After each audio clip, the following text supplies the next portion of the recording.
Start, please. Good afternoon.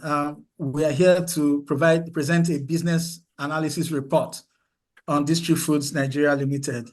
District Foods is an agro-processing FMCG company with operational base in Jos, Nigeria, and spread across 21 states out of the 36 states. District Foods has demonstrated the potential to transform the agro-processing industry with its unique variety of processed nutritional snacks. However, the company is fraught with several existential challenges, including high operational expenses and poor brand visibility. In response to these, we set up the following objectives to provide strategic blueprint that comprises recommendations that will help them build the required corporate resilience. We set out to evaluate the distribution, District Foods' internal and external operating and business environment using the SWOT, PESO, and the risk assessment, as well as the financial analysis.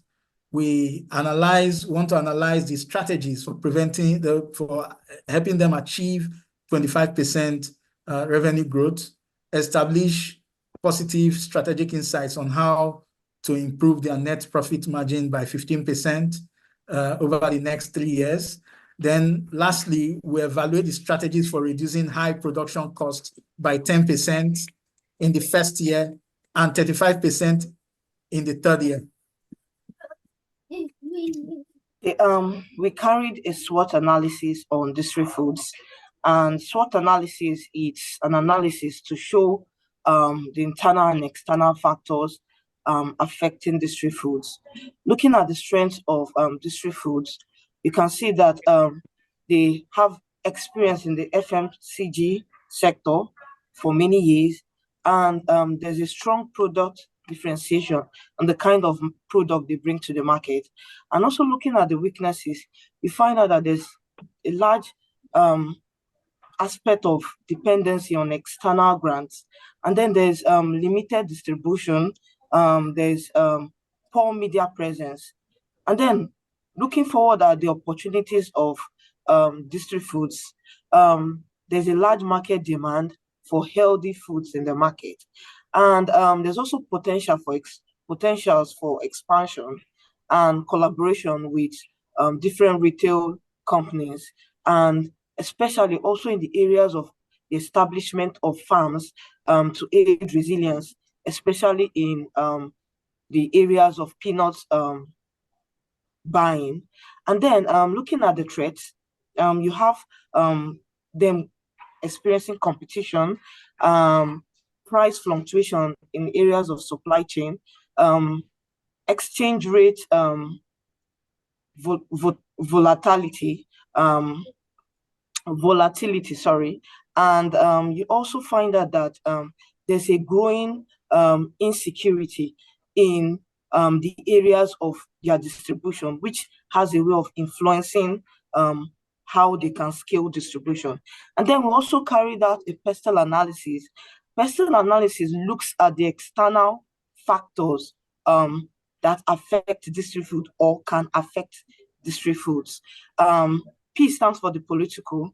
There's compliance with regulations set by government bodies such as NAFDAC, and making sure that they adhere to the production regulations and packaging. Then economic stability can also influence consumer purchasing power, understanding your customer, and also spending patterns for strategic decision making. Then social aspect, District Food has also done so much in the areas of their social responsibility, bringing healthy foods to the market. And then technology, we also want District Food to embrace technology and also leveraging data analytics for market research.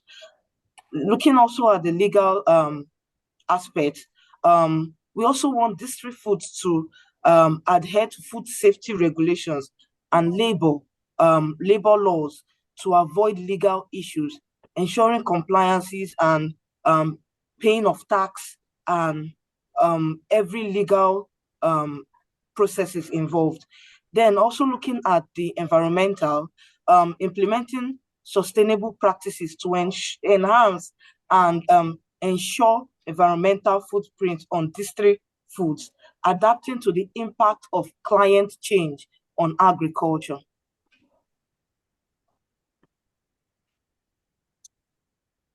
Kanayo, unmute your mic. God have mercy. We listed out a couple of number of risks, including operational risk, compliance risks, financial risk, reputational risk, human resource risk, and environmental risks. And we also attempted to determine the probability of their occurrence and the severity of their impact, as well as strategies for mitigating these risks, especially for the environmental risks, managing waste disposal to comply with environmental regulations and minimize impact on environment, while evaluating energy needs, usage, and seeking ways to improve efficiency were also considered as critical to the business.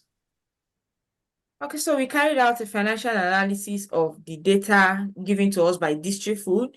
We must first mention the fact that the data had so many missing points and were not enough to carry out enough analysis as should have been necessary. But from what we got, we realized that yes, District Food actually has experienced revenue growth. From 2019 to 2021, the revenue has increased remarkably. However, it didn't translate to their net profit and gross profit, especially when you calculate the GPM and the NPM. And when we dive further to know the reason it wasn't translating, we realized that under the gross profit, we had peanuts eating deeply into their gross profit. We did here's a line chart of the cost of goods sold, and you can see that from 2020, peanut prices rose astronomically high, with them spending as much as 350 million on peanuts alone, and that greatly affected the GPM. We also looked into the analysis of the net profit margin, and we could see that the administrative expenses could do with a little changes in order to cost cut so the company do not nosedive. There's also a regression analysis of quarterly turnover, and you can see from the blue points, which are the actual data, that there is a growth in their revenue. However, there is a lot that needs to be done in order for this growth in revenue to actually translate as profit to District Foods. Yeah. So the data provided by the Nigerian District Food Company, the data, when we look at it, the company owner doesn't understand. So for the easy visualization, we have used the Power BI visualization, which will give out the company where is its strength and where is its weaknesses. So looking at the bar chart, it is the sum of cost of goods sold by the year 2019, 2020, and 2021.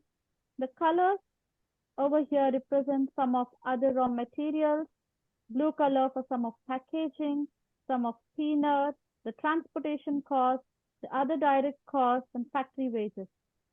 So on the x-axis, we can see the years provided. On the y-axis, we can see what percentage the expenses have been spent. So looking at the colors, orange color, which represents the sum of peanuts, has been increasing from 49.61% to growing to 86.35% in the year 2021. So there's an increase of expense in the peanut that the company has spent. And now the dark blue color one represents the sum of packaging from 16% to dropping down to 6.43%. But every company, to have an easy look, where is my weaknesses? What should I tackle next? Would already have a look at their gross profit and the net profit. So the gross profit and net profit are given in the next bar chart, where you can see how the expenses are affecting year after year. We have also provided all the expenses in brief, in the next line chart, where representing with different colors, where you can see where each and every expense of the company is going through from 2019 to 2022. In the line chart also, it shows that the sum of administrative expenses is more than related to other expenses in the company. Whereas coming to the next funnel chart, where you can see the sum of transportation and the packaging cost that I've provided in the donut chart, which shows how much has been spent. So you can see the transportation and packaging charges are also been increasing year after year. So these are the places where they need to look at what changes they need to make in the company to have more profit, to look more forward towards what is lacking behind. Yeah. Okay, so we took a case study of XYZ Food. XYZ Food is also an SME in the FMCG, and they were faced with the same kind of challenges that District Food were faced with at the beginning of their businesses. They were spending so much on peanuts, they were spending so much on the administrative expenses, and they were not experiencing growth. Yes, the revenue was growing, but not corresponding with whatever GPM or NPM margin that had. So this company focused on maximizing profitability. They strategically increased revenue, streamlined costs, and optimized their pricing approach. The focus on both revenue growth and cost control paid off with a significant improvement in the GPM. As you can see from the chart, that after 2020, they began an upward trend. And if they continue, it's going to be sustainable. So this explains the effectiveness of pricing adjustment and operational efficiencies. Their revenue already is growing. They do not have any issues with revenue, but they had to do a 5% cut across peanut costs and every other expenses. And not only have their margins improved, but they've also generated substantial growth in absolute terms. And this is the same idea we are bringing forth to District Foods. If they can adopt this method used by XYZ Foods, we are sure we've not heard the last of them. As a business, here's our recommendation on the strategies District Foods can adopt in order to grow their revenue. These strategies have been divided into short-term strategies, medium-term strategies, and long-term strategies. We recommend improving the efficiency at every stage, right from the production stage to the distribution stage. We also recommend investing in marketing campaigns that highlight the health benefits of the peanut snacks, and this would also go a long way in improving their presence. Capacity building and training of farmers, as well as providing support, would improve the productivity as well as the quality of the products. For medium-term strategies, which would span from the second year to the third year, we recommend product diversification to include value-added products such as peanut butter, snacks, and oils. Exploration of local and international market opportunities would also strengthen the existing partnerships and establishing distribution hubs across the country. For long-term strategies, which will span duration of the third year, we recommend investing in research and development in order to create new peanut-based products. We would also recommend advocating for stronger government support in order to provide a conducive environment for investment and innovation. Investment in peanut farming would, in the long run, reduce the operational costs in terms of peanut sourcing. We also recommend internal evaluation of the effectiveness of the strategy implementation to ensure that the 35% reduction of operational costs and 25% revenue targets are achieved. District Foods has shown remarkable growth and resilience in the past 3 years, despite the challenges faced in declining profit margins and rising operational expenses. In order to continue this momentum, District Foods must prioritize operational efficiency and innovation in how it manages its cost of production, while continuing to address nutritional needs to its target market in an environmentally, socially, and economically stable way. The company can make the positive difference in the lives of smallholder farmers, low-income households across Nigeria and beyond by consistently focusing on strategies for maintaining a strong and sustainable market position.